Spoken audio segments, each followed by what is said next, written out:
dalam nama Yesus kami sudah berdoa. Amin. Saudara dan saudari yang saya kasih dalam nama Tuhan, pada minggu lepas kita sudah belajar tentang apa? Apa yang telah kita pelajari minggu lepas?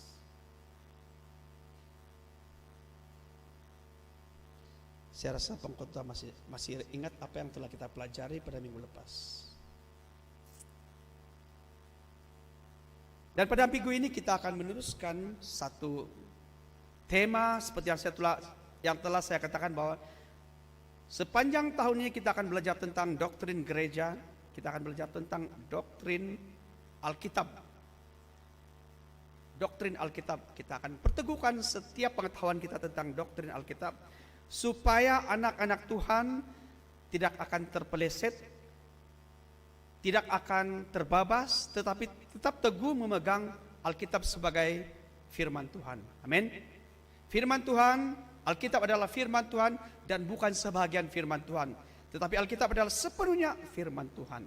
Maka pagi hari ini kita akan belajar tentang doktrin dosa asal.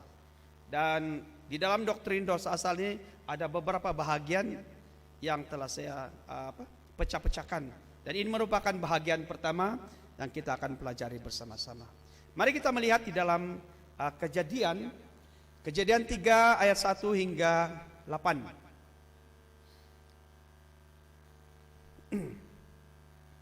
Adapun ular ialah yang paling cerdik dari segala binatang di darat yang dijadikan oleh Tuhan Allah.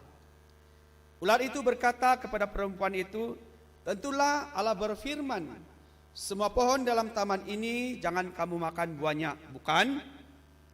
Lalu sahut perempuan itu kepada ular itu, buah pohon-pohonan dalam taman ini boleh kami makan, tetapi tentang buah pohon yang ada di tengah-tengah taman, Allah berfirman, jangan kamu makan ataupun raba buah itu, nanti kamu mati. Tetapi ular itu berkata kepada perempuan itu, sekali-kali kamu tidak akan mati. Tetapi Allah mengetahui bahwa pada waktu kamu memakannya, matamu akan terbuka dan kamu akan menjadi seperti Allah, tahu tentang yang baik dan yang jahat. Perempuan itu melihat bahwa pohon itu baik untuk dimakan dan sedap kelihatannya. Lagi pula, pohon itu menarik hati karena memberi pengertian. Lalu ia mengambil dari buahnya dan dimakannya dan diberikannya juga kepada suaminya yang bersama-sama dengan dia. Dan suaminya pun memakannya. Maka terbukalah mata mereka berdua dan mereka tahu bahwa mereka telanjang. Lalu mereka menyawat daun pohon ara dan membuat cawat. Ketika mereka mendengar bunyi langkah Tuhan Allah yang berjalan-jalan dalam taman itu pada waktu hari sejuk, bersembunyilah manusia dan istrinya itu terhadap Tuhan Allah di antara pohon-pohonan dalam taman. Demikianlah firman Tuhan. Jadi tema khotbah ataupun pelajaran kita pagi ini adalah, berdosakah manusia?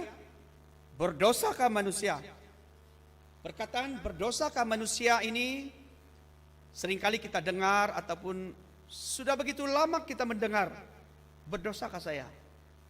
Manusia ataupun orang-orang yang tidak percaya kepada Tuhan ataupun orang yang tidak beragama, mereka sangat sekali tidak mempercayai adanya dosa. Kalaupun agama-agama di dunia yang lain juga menganggap adanya dosa, tetapi ukuran mereka tentang dosa seperti apa yang kita pahami di dalam kekristenan itu sangat jauh berbeza. Pagi hari ini kita akan melihat apa yang dikatakan dosa itu dari sudut Alkitab, daripada pandangan Alkitab itu sendiri, daripada ajaran Alkitab itu sendiri.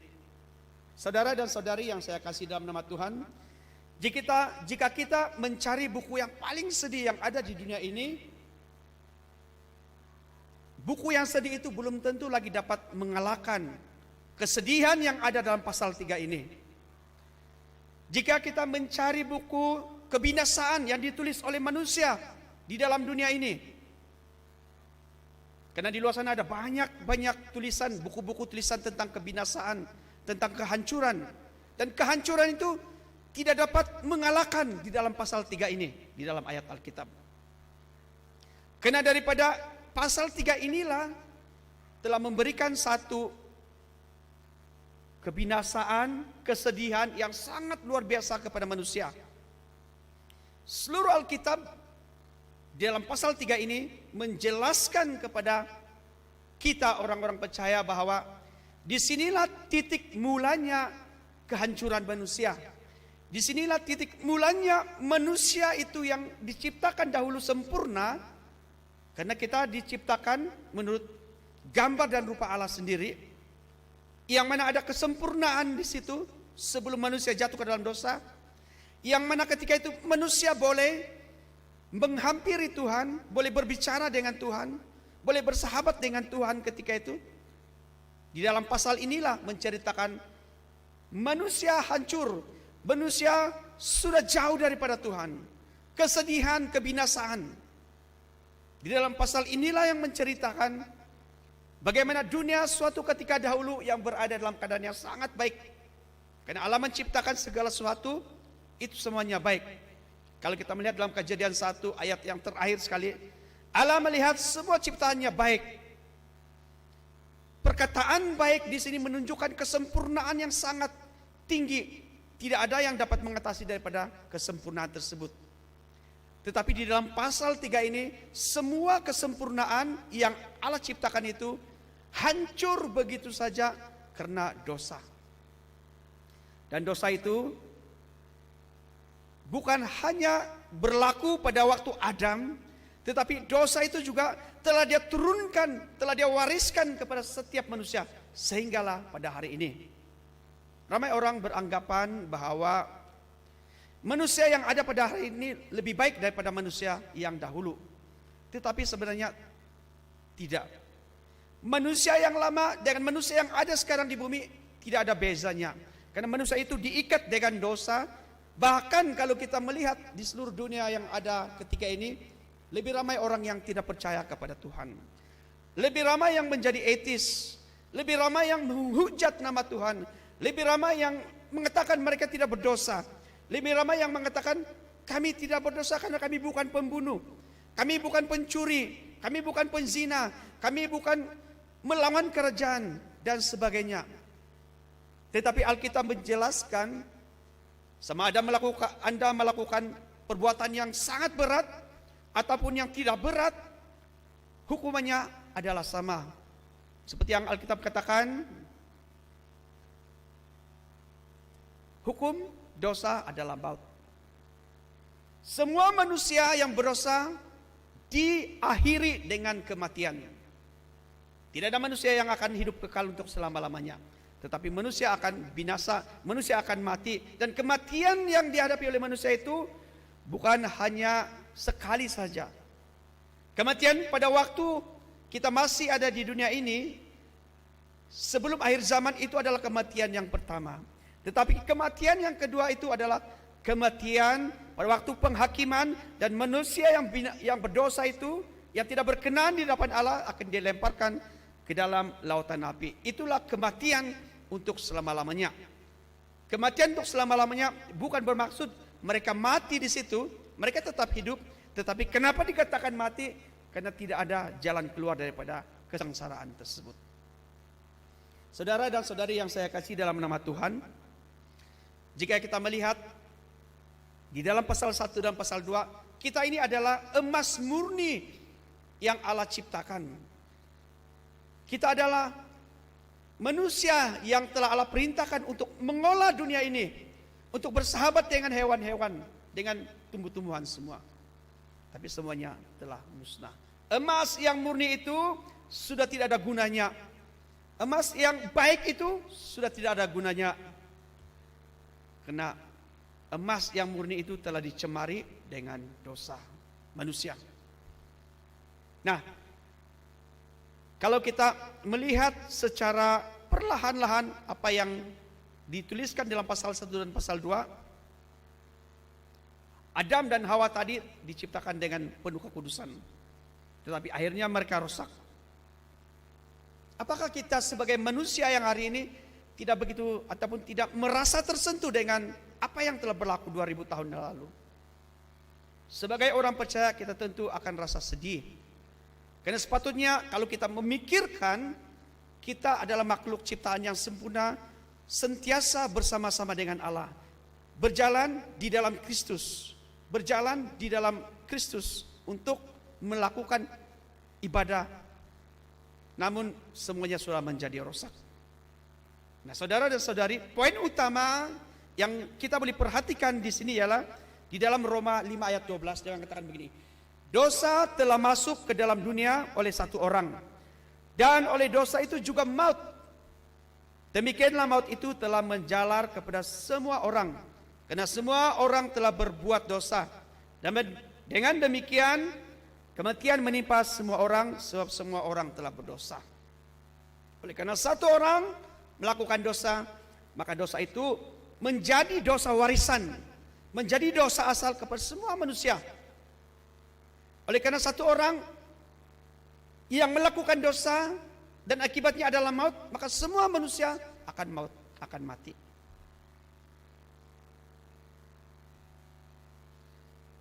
Jika kita membaca buku yang ditulis oleh John Calvin dalam Institute of the Christian Religion, dia menuliskan seperti ini.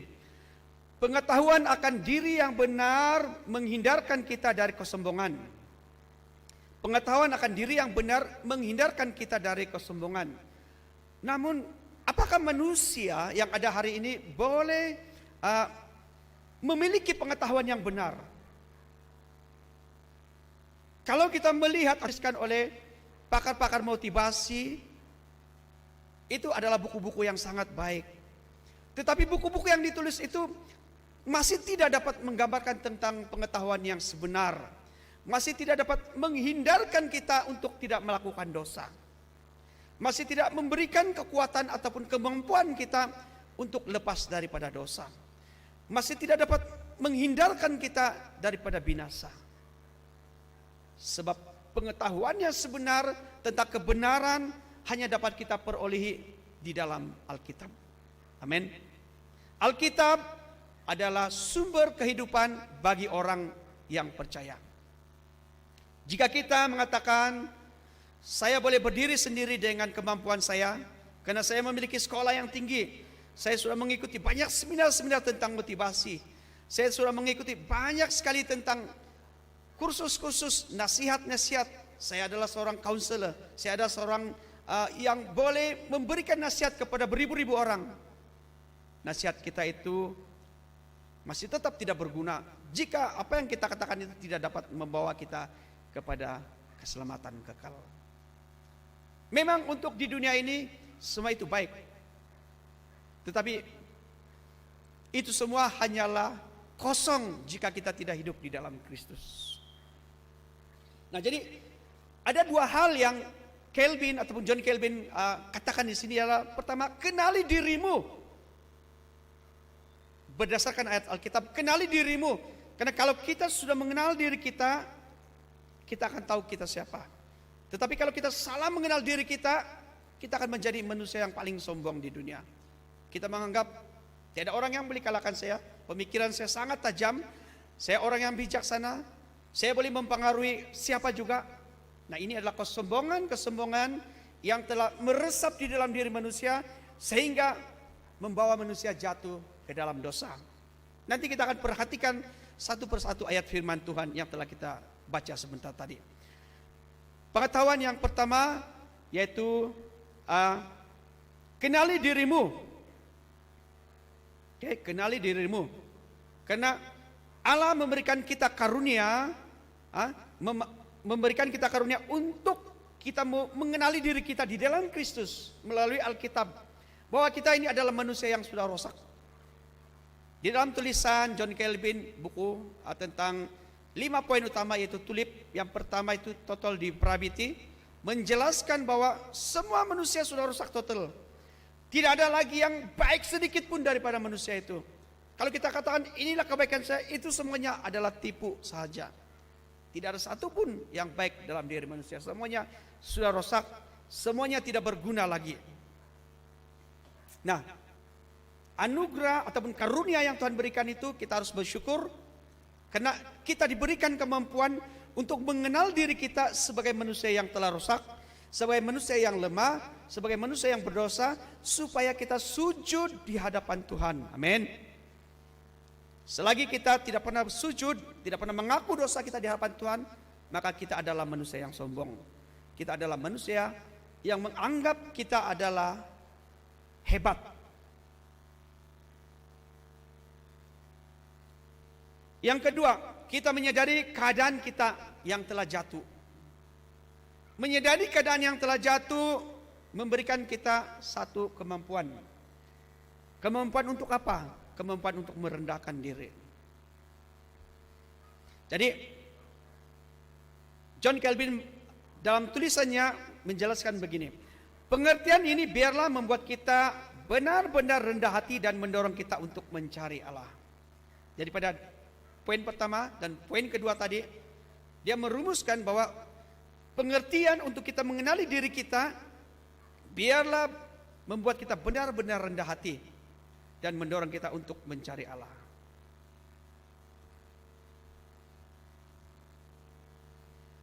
Saudara dan saudari yang saya kasih dalam nama Tuhan, mari kita melihat bagaimana manusia jatuh ke dalam dosa. Ya, slide dia sudah pergi depan. Bagaimana manusia jatuh ke dalam dosa? Orang yang berdosa, kalau kita melihat di dalam ayat pertama hingga kelima tadi, dikatakan sana ada satu tema penting yang menjelaskan orang yang tidak berdosa digoda. Orang yang tidak berdosa digoda, dan si penggoda itu adalah iblis yang wujud dalam rupa seekor ular. Iblis dan setan adalah si ular tua yang dituliskan dalam Wahyu 12 ayat 9. Pada mulanya iblis ini adalah malaikat terang yang sangat rapat dengan Allah, karena dia rapat dengan takhta Allah. Tetapi karena keinginannya untuk jatuh ke dalam dosa, keinginannya untuk memberontak terhadap Allah, maka dia telah dihukum menjadi iblis. Dulu dia adalah malaikat terang. Pada waktu dia memberontak melawan terhadap Allah, dia dihukum menjadi iblis. Dan iblis adalah bapa pembohong. Jadi segala kebohongan yang ada di dunia ini itu berasal daripada iblis. Jika kita orang yang suka berbohong, maka itu semua berasal daripada iblis. Jadi dikatakan sejak semula iblis itu adalah pembunuh dan pembuat kejahatan yang luar biasa, penipu yang luar biasa, sehingga dia boleh memutarbelitkan firman Tuhan. Kita juga harus hati-hati di dalam gereja, di dalam pengajaran-pengajaran. Banyak orang yang mengajarkan sesuatu yang baik tetapi penuh dengan racun. Kalau kita orang yang malas membaca firman Tuhan, malas merenungkan firman Tuhan, kita akan termakan racun itu sedikit demi sedikit. Saya bagi satu gambaran. Kalau ada orang yang mau meracun seseorang, apakah mana satu bahagian yang dia mau masukkan?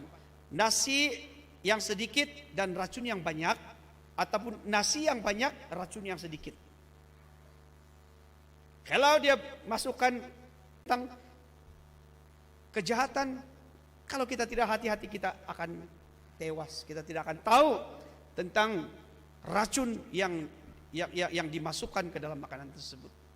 Sebab itu kita didorong untuk menjadi pencinta firman Tuhan, membaca firman Tuhan setiap hari, supaya kita tahu di mana kita.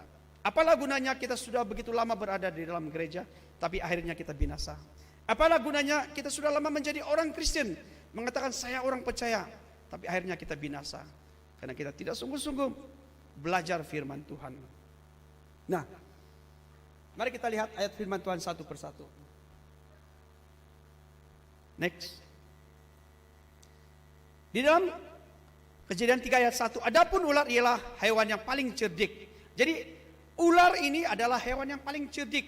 Itu juga dikatakan di dalam Perjanjian Baru. Di dalam Matius menjelaskan, kamu harus cerdik seperti ular, tulus seperti merpati. Maksudnya ular ini memang cerdik. Tetapi pada waktu ular itu menggoda Adam dan Hawa, di dalam diri ular itu sebenarnya bukan ular itu, tetapi ada iblis yang merasuk ular tersebut. Jangan kita kalau jumpa ular itulah iblis. Tidak. Ular adalah hewan, tetapi yang merasuk dalam diri ular ketika itu adalah iblis. Jadi ular itu katakan begini. Ular itu berkata, perempuan itu, tentulah Allah berfirman, semua pohon dalam taman ini jangan kamu makan buahnya. Bukan. Saya suka untuk menggunakan saya punya bahasa sendiri, izinkan saya. Kira-kira begini ular. Hai Hawa, di mana kau? Kau sudah makankah? Memang Tuhan bilang kan, jangan kamu makan semua makanan yang ada di taman ini. Semua pohon dalam taman ini jangan kamu makan buahnya, bukan? Nah ini perkataan memperobok namanya. Ayat ini adalah ayat memperobok. Pertanyaan ini adalah pertanyaan memperobok. Perkataan memperobok yang mau menimbulkan satu, kita harus menjawab apa yang dia katakan. Jadi apa yang si Hawa jawab? Sudah. Tapi buah pohon-pohonan dalam taman ini, lalu seperbantu, buah pohon-pohonan dalam taman ini boleh kami makan. Nah, semua kami boleh makan, bilang tuh perempuan. Bilang si Hawa kira-kira begitu. Tetapi tentang buah pohon yang ada di tengah-tengah taman, Allah berfirman, jangan kamu makan ataupun raba buah itu, nanti kamu mati. Nah ini jawaban yang diberikan oleh Hawa kepada si ular tadi. Karena si ular memperobok. Si ular sudah memperobok. Tuhan bilang, mesti Tuhan sudah berfirman, semua pohon dalam taman ini jangan kamu makan. Padahal itulah makanan mereka selama ini. Tetapi tentang buah larangan itu mereka tidak makan. Jadi jawab Hawa apa? Semua kami boleh makan, tetapi tentang buah itu raba pun tidak boleh. Nanti kami mati, apalagi makan. Si ular dengan kelicikan yang ada, dia berteruskan, sekali-kali kamu tidak mati, mana kamu mati. Tetapi Allah tahu bahwa pada waktu kamu memakannya, matamu akan terbuka. Mata kamu akan terbuka. Karena Allah menciptakan manusia menurut gambar dan rupa Allah. Yang mana Allah memberikan satu sifat ingin tahu di dalam diri manusia, satu sifat ingin memiliki kuasa dalam diri manusia itu sendiri. Iblis tahu tentang itu, sebab iblis memperobok. Dia kasih pusinglah ayat firman Tuhan. Tuhan tahu, sebab pada waktu kamu makannya, mata kamu akan terbuka dan kamu akan menjadi seperti Allah. Tahu tentang yang baik dan yang jahat. Tahu tentang yang baik dan tentang yang jahat. Saudara dan saudari yang saya kasih dalam Tuhan, kalau kita melihat tentang perbualan antara si iblis dengan si Hawa tadi, iblis menggunakan cara memperobok. Hawa menjawab menggunakan firman Tuhan. Tetapi akhirnya Hawa tewas juga. Hawa tetap tewas. Hawa tetap tewas. Kalau kita lihat, dikatakan di situ, tetapi ular itu berkata kepada perempuan itu, sekali-kali kamu tidak akan mati. Pada waktu Adam dan Hawa memakan buah tersebut, apakah memang mereka mati? Mereka tidak mati. Betul? Mereka tidak mati. Apakah Allah menipu kepada mereka? Bahwa kalau kamu makan, kalau kamu raba buah itu, kamu akan mati. Nah, kalau kita melihat ayat ini secara teologis, apa yang Allah maksudkan, kematian itu bukanlah kematian fisikal, tetapi kematian rohani. Karena pada waktu mereka meraba, memakan buah tersebut, matilah rohani mereka. Pada waktu mereka mati rohani, dosa sudah menjalar dalam diri manusia. Inilah dosa asal yang diturunkan kepada semua manusia hari ini. Bibit-bibit kejahatan itu, bibit-bibit kesombongan itu ada di dalam diri kita, tetapi mungkin belum muncul lagi. Pasti akan muncul kalau kita tidak berjaga-jaga. Orang yang baik bukan tidak memiliki kejahatan, bukan tidak memiliki bibit-bibit kejahatan. Alkitab menjelaskan Musa adalah manusia yang paling baik di dunia, mempunyai hati yang dikatakan mempunyai hati yang paling lemah lembut di dunia. Tapi satu ketika pada waktu orang Israel bersungut-sungut di hadapan Tuhan, Musa yang mempunyai hati yang sangat lembut akhirnya menjadi marah juga, sehingga dia memukul batu itu 2 kali. Apa yang berlaku kepada Musa? Musa tidak memiliki peluang untuk masuk ke tanah perjanjian. Dia seorang yang paling lemah lembut hatinya. Tetapi bibit kemarahan itu ada di dalam diri setiap manusia. Jadi kalau orang menganggap bahwa dia tidak berdosa, dia orang yang baik, sebenarnya orang itu adalah penipu. Alkitab menjelaskan seperti begini.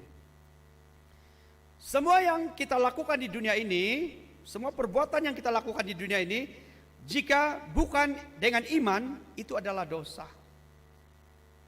Jadi kalau kita ada di gereja hari ini, itu baik. Amin. Tetapi kalau kita duduk dan pikiran kita melayang di tempat lain, kita sedang berdosa. Apakah kita memiliki kebaikan tersebut? Apakah kita sudah menyenangkan hati Tuhan? Ya, kita berdosa. Datang ke gereja bersembahyang itu baik. Tetapi pada waktu pikiran kita melayang-layang, kita berdosa. Nah, jadi semua perbuatan kita yang kita lakukan, kalau bukan dengan iman, itu semua adalah dosa. Maksudnya, seluruh hidup kita harus berjalan di dalam Kristus. Tapi kita tahu, karena kita mengajarkan, kita yang hidup di dalam daging ini tidak mempunyai kemampuan. Tetapi Kristus memampukan kita. Dia mengampuni kita, Dia membebaskan kita, Dia melepaskan kita daripada ikatan dosa tersebut. Kita orang atau umat pilihan perlu bersyukur dan tunjukkan kesyukuran itu di dalam doa kita, di dalam perbuatan kita untuk meninggikan, memuliakan nama Yesus.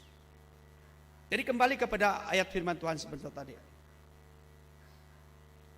Ular yang sudah mempengaruhi Hawa menyebabkan ular itu dihukum. Tetapi hukuman utama sebenarnya terhadap iblis.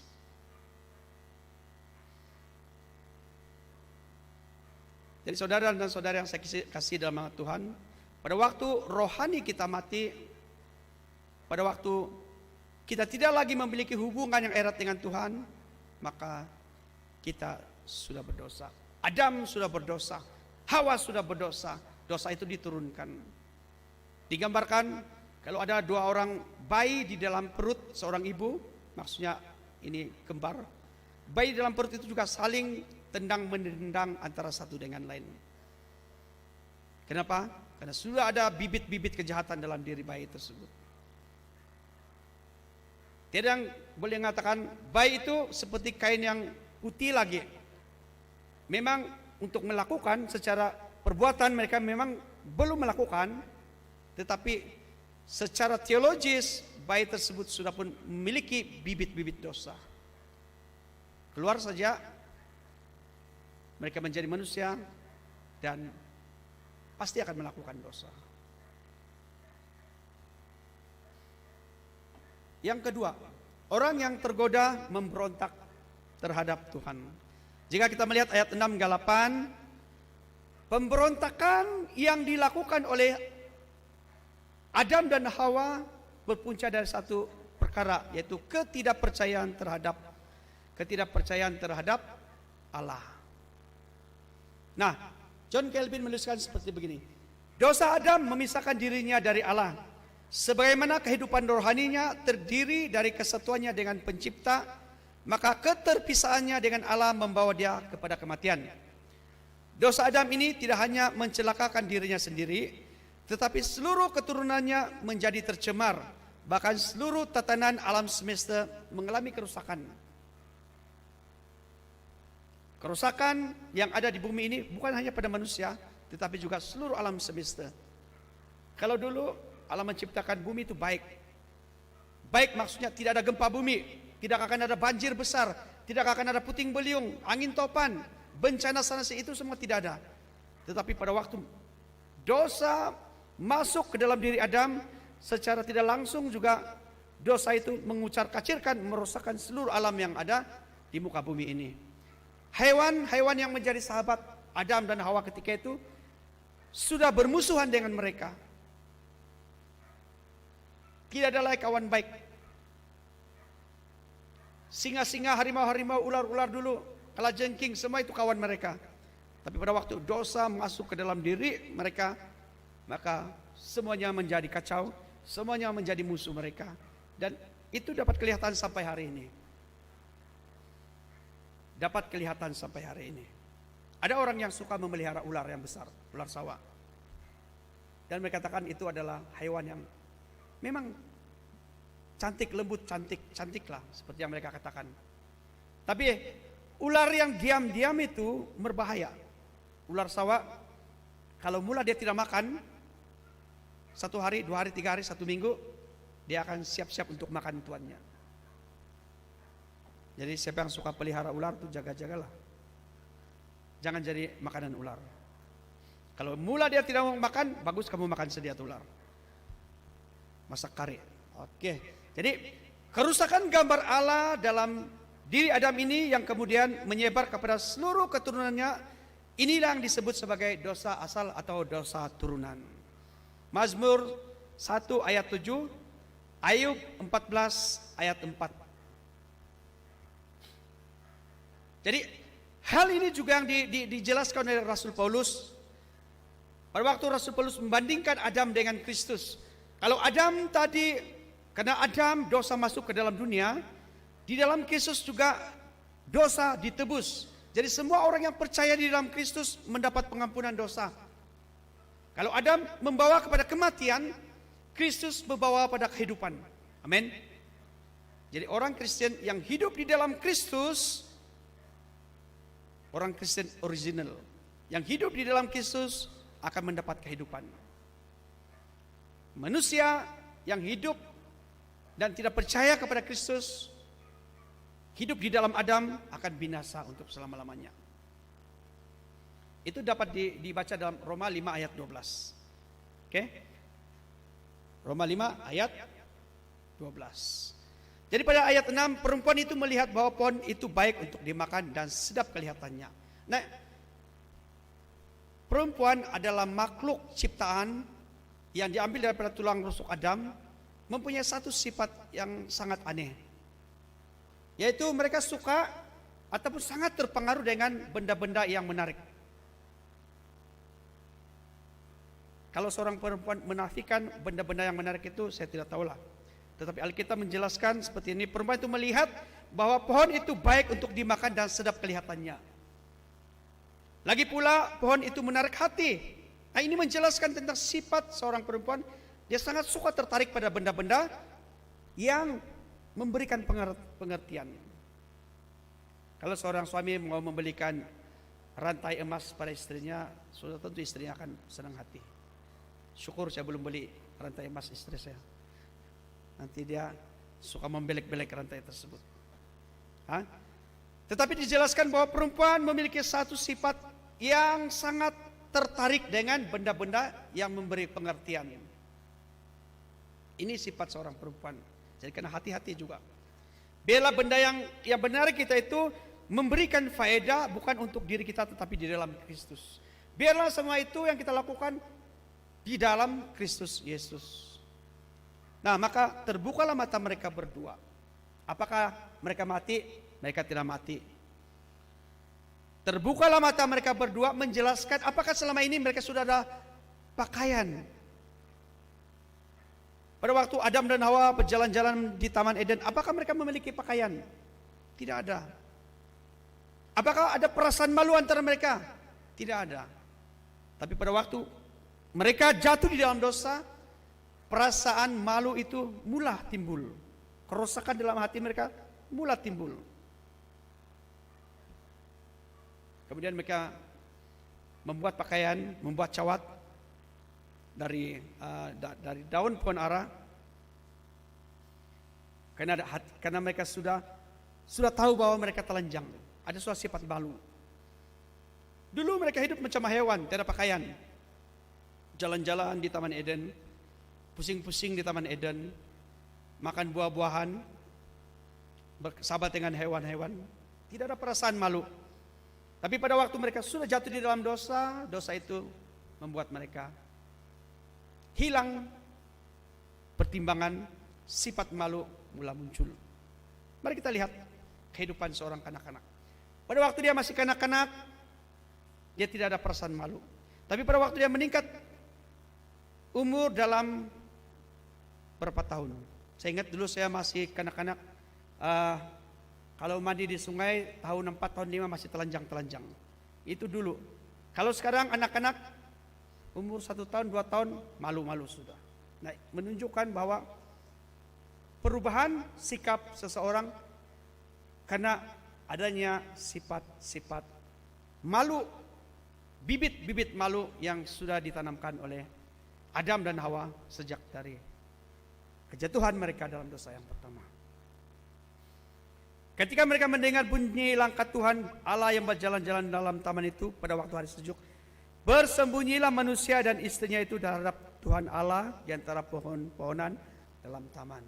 Nah, secara logiknya pada waktu kita jatuh ke dalam dosa, kita akan melarikan diri bukan saja kepada manusia, tetapi lebih kepada Allah. Adam memberikan satu contoh. Mereka bersembunyi daripada Allah pada waktu mereka jatuh dalam dosa. Karena mereka tahu mereka akan binasa bila berhadapan dengan Allah yang kudus. Lalu mereka bersembunyi. Kita juga manusia yang ada hari ini, pada waktu kita lakukan kejahatan, pada waktu kita lakukan dosa, kita sembunyikan diri kita. Ada yang malu lagi, bukan lagi ada. Memang semua malu lagi mau mengaku dosa itu di hadapan Tuhan. Tapi Allah tidak membiarkan umatnya binasa. Dia datang mencari umatnya, membawa umatnya kembali kepadanya. Supaya umatnya ini, umat pilihannya ini diselamatkan. Kalau Allah tidak mencari umatnya, semua manusia di bumi ini tidak ada satu yang akan selamat. Bersyukurlah kita karena kita menerima anugerah keselamatan itu yang tidak berasas, yang tidak bersandarkan firman Tuhan. Tetapi kita sebagai orang percaya yang sentiasa membaca firman Tuhan, kita tahu jika kita berada di luar Kristus, kita akan binasa. Jika kita melarikan diri daripada Tuhan, kita akan binasa. Mari kita bersiap-siap. Maksud bersiap-siap di sini, sentiasa hidup di dalam Kristus. Jangan lupa, jangan membiarkan diri kita hanyut di dalam kemewahan dunia ini. Karena pada waktu kita hanyut, kita akan hancur. Nah, jadi sebagai penutup kita perhatikan begini. Next.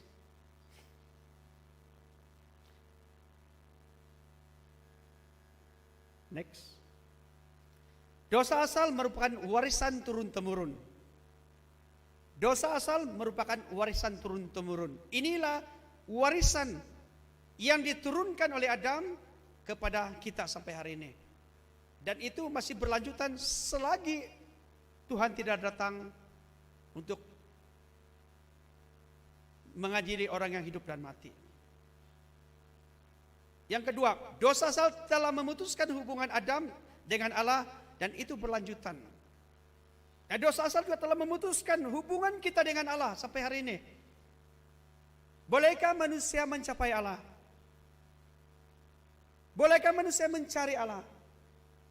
Tidak ada manusia yang dapat datang kepada Kristus, datang kepada Bapa di sorga, selagi orang itu penuh dengan dosa, selagi kita diikat dengan dosa.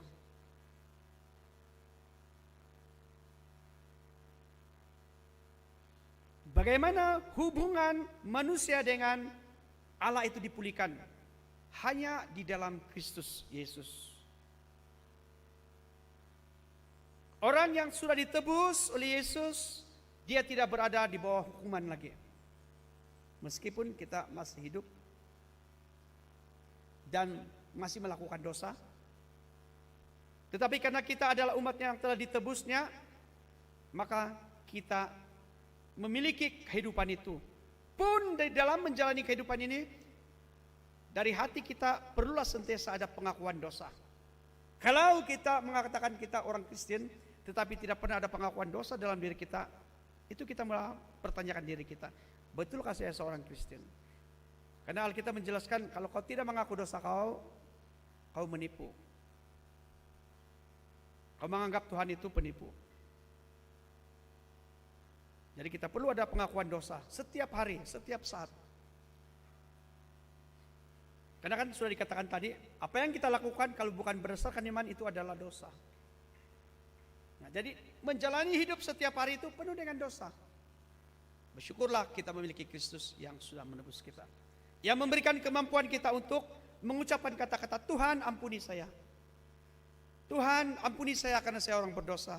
Tuhan tolong saya orang yang lemah. Tuhan saya mau hidup di dalam Engkau, berjalan di dalam Engkau Tuhan. Ada yang orang katakan kita harus berjalan bersama Kristus. Berarti saya di sini, Yesus di sini. Itu satu pengertian teologis yang kurang tepat. Kita harus hidup berjalan di dalam Kristus. Kalau kita berjalan sendiri-sendiri, kita boleh menyimpang. Tapi kalau kita hidup di dalam Kristus, berjalan di dalam Kristus, kita akan menuju ataupun berjalan di dalam satu garis yang lurus, yang dipanggil tali sifat Allah. Itu boleh kelihatan. Boleh kita baca dalam Yeskiel sana. Nah, jadi dosa asal membuat manusia bersembunyi daripada Allah yang kudus. Kuduskah kita? Kita hidup di dalam gua bertahun-tahun, memisahkan diri. Kuduskah kita? Kita tidak akan jadi kudus. Karena kekudusan itu hanya akan kita peroleh di dalam Kristus. Darahnya yang dicurahkan, yang sudah menebus kita, membuat kita menjadi kudus. Dosa asal menjelaskan bahwa tidak ada manusia yang lepas dari bibit-bibit dosa. Semua kita orang berdosa. Kadang-kadang dalam hati kita ada penolakan. Apalah punya pengajaran ini. Saya rasa saya lebih baik daripada dia. Ini memang ada seperti itu. Kalau kita lihat banyak orang yang akan berpikiran seperti itu. Saya lebih baik daripada dia. Tetapi di dalam pandangan Allah, orang yang baik itu dengan orang yang jahat itu sama saja, tidak ada bezanya. Nah, saya mengambil satu analogi begini. Ada sebuah keluarga yang keluarga ini hidup dalam penuh kemewahan, penuh dengan perjalanan hidup yang baik-baik saja. Mereka memiliki seorang anak, dan dari kecil anak itu sudah diajarkan tentang kebaikan, melihat tentang yang baik-baik semua. Keluarga mereka dikatakan hampir sempurna, kebahagiaan ada. Ibu bapak tidak pernah bergaduh, ibu bapak tidak pernah terlibat dengan hal-hal yang jahat, tetapi hidup terus menerus sehinggalah anak ini menjadi dewasa. Yang kedua, ada sebuah keluarga yang memiliki seorang anak, dan keluarga ini orang Indonesia bilang hancur-hancuran. Hancur-hancuran maksudnya setiap hari bergaduh, piring boleh terbang, belanga boleh terbang, dan semua boleh berlaku. Anak ini melihat ibu bapaknya penuh dengan kejahatan.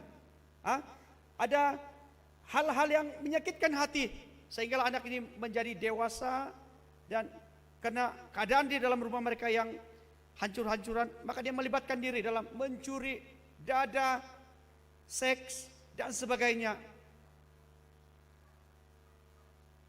Soalannya begini, kira-kira Allah mau menerima siapa? Anak yang baik atau anak yang jahat? Coba kita pertanyakan dalam diri kita. Jika Allah mau hanya menerima anak yang baik tadi, maka Allah itu adalah Allah yang tidak adil. Maka Allah itu adalah Allah yang tidak layak disembah. Karena anak yang jahat tadi dari keluarga yang jahat itu, dia terperangkap dalam kehidupan ibu bapaknya. Sejak dari lahir, dia sudah melihat kejahatan-kejahatan daripada ibu bapaknya, sehingga mempengaruhi jiwa anak itu. Jadi kalau Allah hanya memilih orang yang baik itu, maka Allah itu Allah yang tidak adil. Tetapi kita melihat Allah yang kita sembah adalah Allah yang sangat adil. Paulus sebagai contoh, orang yang sangat jahat, yang membunuh banyak sekali pengikut Kristus. Apakah Allah menolak dia? Allah yang penuh dengan keadilan, dia melihat semua orang itu sama. Sama ada kau lahir dari anak yang baik, keluarga yang baik, kau lahir daripada keluarga yang berantakan, semua sama di mata Tuhan. Dan Allah memilih orang berdasarkan kedaulatannya. Kita tidak boleh katakan, saya baik, kenapa Tuhan tidak pilih saya? Dia sepatutnya tidak, karena dia anak yang jahat. Di dalam mata Allah kita semua sama. Orang yang berdosa, dosa yang sudah diturunkan oleh Adam itu ada dalam diri kita. Jadi sebagai kesimpulannya untuk bagian satu ini, dosa asal merupakan dosa yang mematikan, yang memutuskan hubungan kita dengan Allah, sehinggalah Kristus datang menebus kita, memulihkan hubungan kita dengan Allah. Jadi mari kita bersyukur atas anugerah keselamatan yang Tuhan sudah berikan. Karena Allah kita Allah yang adil, Allah yang berdaulat. Amin. Mari kita berdoa. Terima kasih Tuhan buat firman-Mu yang telah kami belajar sebentar tadi. Kami orang-orang yang berdosa Tuhan, tolong kami dalam kelemahan kami. Tolong kami Tuhan untuk menyadarkan kami setiap masa akan dosa kami Tuhan, supaya kami tidak binasa, supaya kami boleh berjalan di dalam Kristus, hidup di dalam Kristus, agar nama Tuhan dipermuliakan. Terima kasih Bapa, dalam nama Yesus kami sudah berdoa. Amin.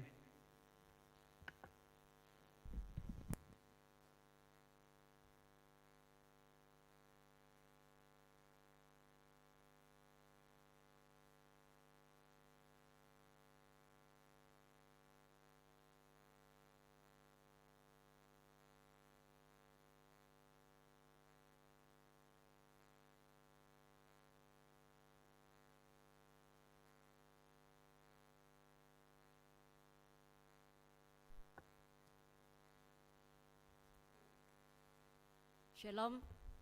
Oke, puji Tuhan di atas firman Tuhan sebentar tadi dan cukup jelas, yang memperingatkan kepada kita bahwa kita semua adalah manusia berdosa. Tiada yang tidak berdosa. Meskipun kita menganggap bahwa kita ini adalah orang yang tidak pernah berbuat dosa, tapi sebenarnya kita mewarisi dosa keturunan sejak daripada Adam dan Hawa. Jadi firman Tuhan yang memberkati dan memberi pengajaran kepada kita semua. Baiklah, sebelum kita mengakhiri kebaktian kita pada pagi ini, mari kita berdoa untuk beberapa perkara.